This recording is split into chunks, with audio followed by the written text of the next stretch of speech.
If you want to support the show, you can go to mwpnews.com/support, where you can pick up my latest book, Succession Planning, and all my other books that have previously been released on Kindle for only $2.99 each. Thank you.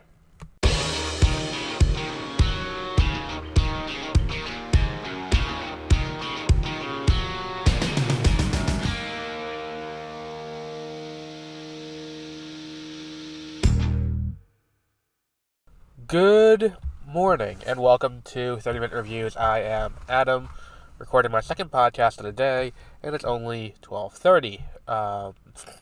So, I'm tired today, and a little congested, so please bear with me on that front. But today we're here to talk about some of the biggest news stories in the week, including the new trailer for X-Men 97, Fantastic Four, Godzilla X Kong, Respawn. We're going to talk about the Marvels and some other stuff. But let's get started with the big news stories from the week. So number one, we have a new X-Men 97 trailer. We have a release date March 20th, so we know that X-Men 97 will be coming in the relative near future, which is good. I think it's good that they're rebranding the animation as its own thing. I think that the idea of having an interconnected MCU, even with television, was a good idea out of the gate. But inherently we run into this idea where if everything's equally canon, then the people who don't want to pay for Disney Plus will feel left out. The people who don't want to watch the TV shows will feel left out. And then you have to sit here and be like, well, is it worth losing those people from the theatrical? Not really, so let's just make it into context in the same way that it's always been. I'm not, I'll still watch everything, and there are people who will still watch everything. But, and when we get to today's movie we're going to talk about, we'll address that more. Like, things don't always line up 100% with TV shows, and that's because the TV shows don't always get watched by people. So there's an assumption people aren't watching, so let's just, do that. I think rebranding into Marvel Animation is interesting. And it does give them the space to do stuff without feeling bogged down and stuck in the same world as everything else. Like, it allows them more freedom, and I think that's always a good thing. If we could have stories being told that are, without the constraints of the cinematic universe, that's a good thing. I do find it funny there's been discourse about it because Morph is being referred to as non-binary, so all of a sudden now people are saying the X-Men have gone woke, and I'm like, my man, like, the X-Men have always been woke. Like, that's their thing, is they're woke. Like, they fight injustice. Like, Professor X and Magneto were designed to be two sides of the same coin, akin to, and modeled specifically after Martin Luther King as Professor X and Malcolm X as Magneto. Very specifically from the beginning. And I saw someone say, like, oh, well, the X-Men isn't about fighting injustice, it's about fighting giant robots. And to which I say, if you watch the first episode of the animated show from 1992, which I did, because I'm like, let me start watching this before the new show comes out, because I've never watched it. Because I was born in 94, the show began its run 2 years before I was born, and ended the run when I was 2 years old. So I never got a chance to watch it.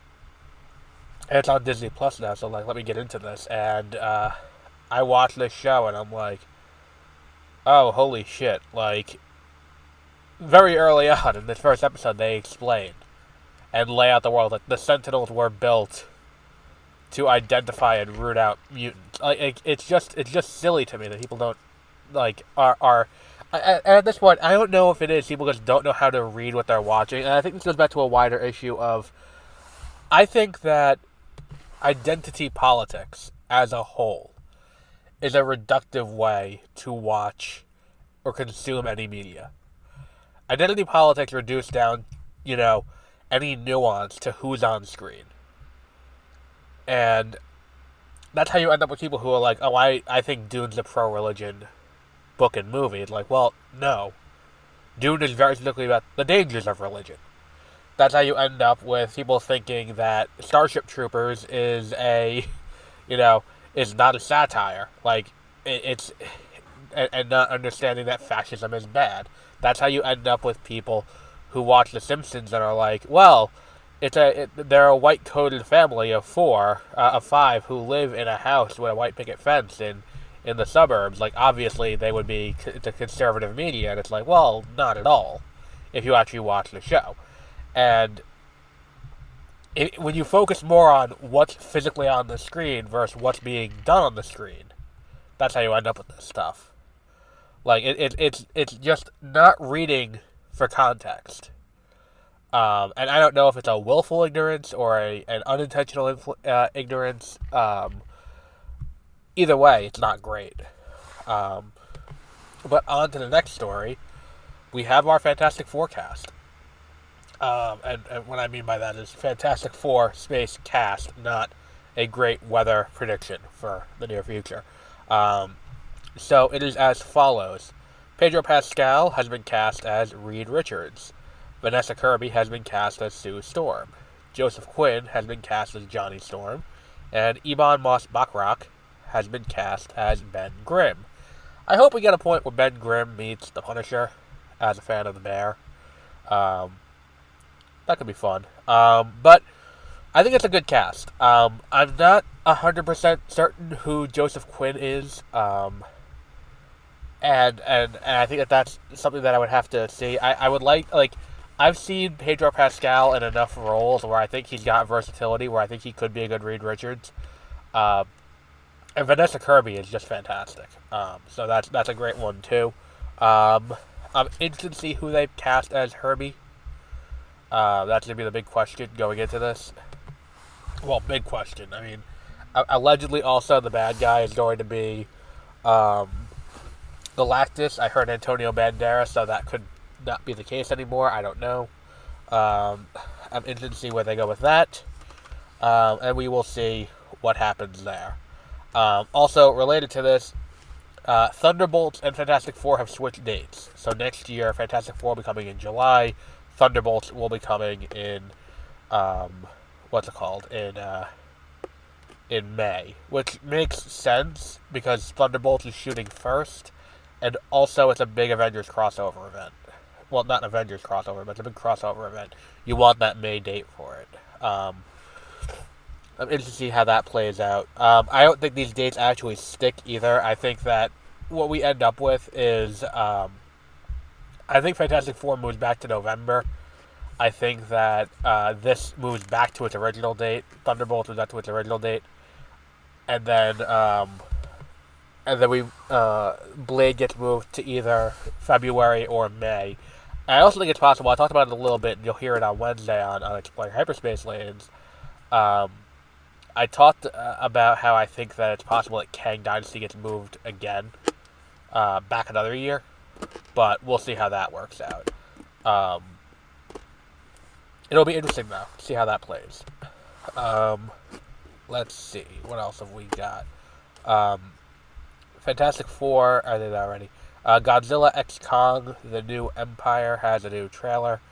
I don't know what more to say about this movie, or what this is going to do to sell me on this movie anymore. I mean, look, I'm here for this. I'm here for anything that they got to put together with Godzilla and Kong in this MonsterVerse. That shot of them taking the building and just fucking throwing it at them, like, it's great. This movie's gonna be fucking ridiculous. It's gonna be awful. I'll be there for it day one. Like, I'm here for this. But we'll see how that one comes when it comes out in a few months, or next month, actually. Is that next month or is that April? It's April. And finally, Respawn has announced that they are making is reportedly making a Mandalorian first-person shooter. I don't know. Do I really need this? Look, I'm here for Star Wars video games. Like, I'm looking forward to Outlaws, which is coming to consoles this year. I mean, I'm looking forward to seeing how that game plays and all of that. I don't know if I need another one, especially in a world where that exists. Like a first-person shooter Mandalorian game, I don't know. It's not something that's drawing me in. It's not making me go, ooh, I need this right now. I cannot wait until this comes. Maybe because I don't like first-person shooters. That's probably got something to do with it. But yeah, that's this week's big news. Let's move on to our next part, which is where we talk about the box office from last weekend. So, number one, we have Bob Marley, One Love, which we'll be covering on Beware of Spoilers yesterday, with $27 million, 27.7. Number two is Madam Web, with $15.1 million. Number three, down from number one, is Argyle, at $4.7 million. Then, number four, we have Migration, up a slot to $3.7 million. And The Chosen, Season 4, Episodes 4 through 6, which is a Fathom event, moves... is a newcomer and is $3.4 million. Now, Lisa Frankenstein has fallen all the way to number 9 at $2.0 million. Last week's number 2 movie. Now in its third week. No big surprises there. It's a weak month. Let's be honest. Like, the next month, Dune is going to come in and do good business, and I think too, Ghostbusters is going to do good business. But for right now, we're kind of in that early year lull, which is not great for theaters. So we'll see how that plays out. Coming to theaters next week, we have Ordinary Angels, which is that movie about the girl with the liver transplant with Alan Ritchson and I think Hilary Swank, and Drive Away Dolls from one of the Coen brothers, starring Geraldine Viswanathan, I think is how you pronounce her name, and Margaret Qualley, with a trailer that I've been seeing for a while now, because it got delayed due to the strikes. Coming to home movie this week, we have Aristotle and Dante Discover the Secrets of the Universe, which is a really solid movie. Really solid coming-of-age movie about coming into your own and discovering your sexuality. Very much worth watching. And I would say that's worth checking out. Hang on. Which brings us to our last thing of the week, which is where we will talk about a movie that's now out on streaming and on Blu-ray, I think. The Marvels, which I watched again on Disney Plus this week. And I was concerned that there was a possibility that my gung-ho love of this movie was due to the fact that I was like, oh, I see a lot of people hating on it. I'm not entirely sure why. Kind of the Batman v Superman situation that I had, where I was like, yeah, it's not that bad. Like, I've definitely seen worse. And I really enjoyed it the first time, and I watched it again, and I was like, this is a thoroughly enjoyable movie. I think that the cast has a lot of fun. They have some great moments. They have a lot of opportunities to really play off of each other and really establish a dynamic that really works for them. It doesn't feel egregiously attached to anything that came before it, which is surprising considering there were 2 TV shows that tied into it. 3, really. I mean, I think it's don't acknowledge Secret Invasion at all. It's a well done movie. I mean, and it's a quick one. It's not one that overstays its welcome. It's quick, and a lot of the jokes in this movie that work are the kind of things that, like, if Gunn... I firmly believe that if James Gunn made this movie exactly the same way, and it came out, this movie would not have been as poorly received as it was. I think that there's a lot that goes into why there's a hatred of this movie from some parts of the fan base, and I feel like it's a lot of the same things that go into hatred of Eternals, which is like, there was a narrative constructed around the movie going into it, and I think that was the thing that really hurt it more than anything else. This narrative that you needed to have watched Miss Marvel, and you needed to have watched WandaVision to understand what was going on here. And people did, and you know what? It's a valid criticism. If it was a legitimate thing that happened, it'd be a valid criticism. But it wasn't. It wasn't what happened. You didn't need to watch those 2 shows. Anything you needed to know about these characters was established within the movie. Like, and you don't need to have seen these other things. I think that narrative was crafted and co-opted by people who were doing it for nefarious reasons, to try and keep the movie down for political reasons. Because, like, I hate to say it, but, like, this is one of the least, like, quote-unquote woke movies I've ever seen. Like, not least woke, like, Sound of Freedom, but like there's no political, there's very little political agenda here.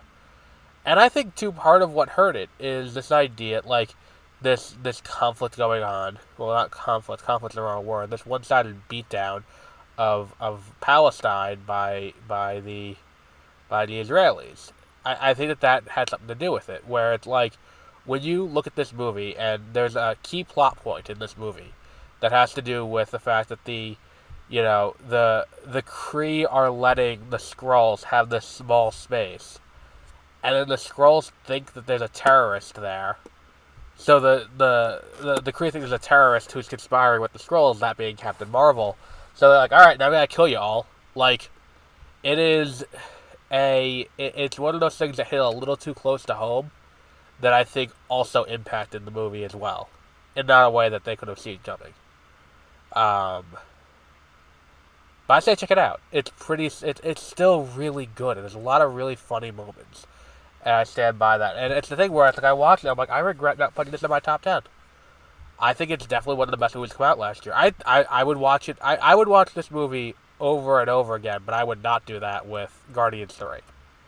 But we'll wrap up there for today. We'll keep it short today because I'm not feeling great. I'm a little stuffy and all of that. But we'll be back with more throughout the week. So until our next episode, have a great rest of your week.